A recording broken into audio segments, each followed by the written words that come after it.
Around every corner in this city is a monument to Her Majesty, and now a steady parade of mourners bringing flowers to the palace gates.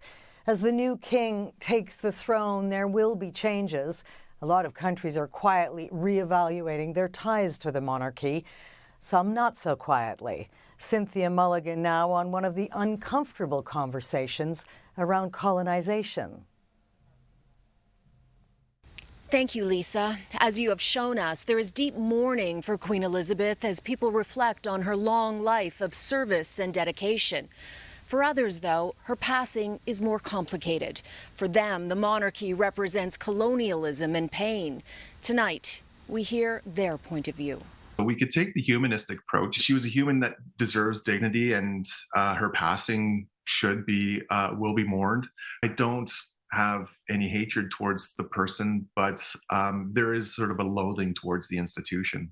Dr. Veldon Coburn is a political science professor at the University of Ottawa. He is also from the Algonquin First Nation and has family living on a small reserve not far from Ottawa. I have seen real anger exploding on social media, and people are saying some pretty harsh things. I am sort of being selective with my words. Coburn is reserving his words for the monarchy.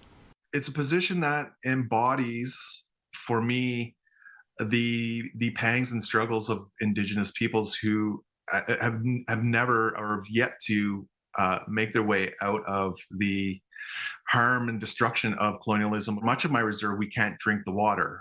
We're going on 14 years as of last July. A boil water advisory. There's two perspectives here, but one narrative. Samantha Krishnapillai is the founder of the On Canada Project, an enterprise which invites people to join critical conversations. I think it's really unfair that the vast majority of mainstream media will cover what has happened as talking about how incredible the Queen is or was, and her legacy of stability and her legacy of enduring and being there through all these changes, while not acknowledging that stability came at the cost of so many other communities, people who make up that global majority, Black, Indigenous, and people of color. On social media, there are many calls for the monarchy to make reparations for its past. For example, to return crown jewels to India and Africa. This photo of the Queen holding the crown and scepter notes they are decorated with shards of the Star of Africa diamond,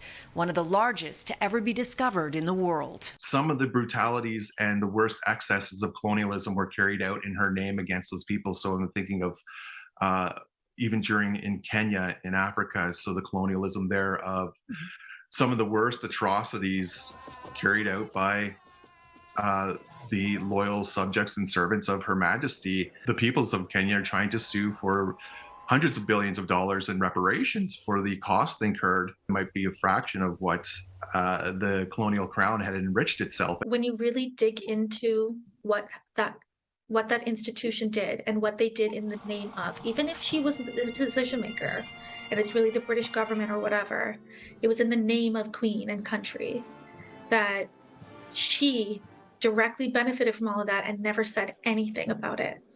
No one in that family has. So that to me is the harm that has been going on, that has been left out of the popular, the mainstream narrative, but that has been living in the bodies of the global majority, in our souls, in our families. It's like you're bleeding in front of the world and no one is doing anything about it, but then they're asking you to cry about something else. Last year, Barbados removed the Queen as its head of state and became a republic. Countries like Jamaica have called for slavery reparations, while a poll in Scotland shows less than half the country supports the monarchy. The new king will have quite a challenge ahead, facing the monarchy's past while trying to ensure its future.